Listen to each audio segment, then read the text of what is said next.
সকাল পেলাম। এখন দিনের শুরু হোক নবীজি সাল্লাল্লাহু আলাইহি ওয়াসাল্লামের শেখানো পথ দিয়ে। আয়েশা, এসো আপনি। ফজরের পর এখন নবীজির সুন্নাহ পালনের সময়। চলো মিসওয়াক করা যাক। রাসূলুল্লাহ সাল্লাল্লাহু আলাইহি ওয়াসাল্লাম মেসওয়াককে খুবই পছন্দ করতেন। এটি আমাদের মুখ পরিষ্কার রাখে এবং আল্লাহর সন্তুষ্টি এনে দেয়।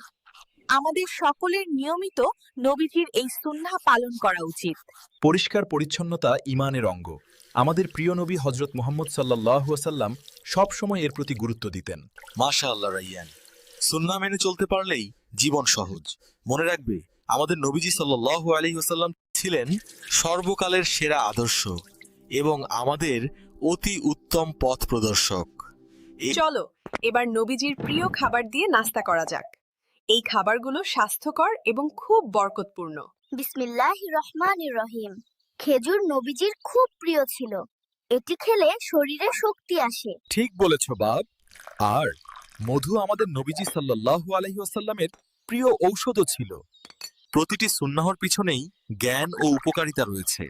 সুবহানাল্লাহ, ইসলাম ধর্ম কতই না বরকতময়।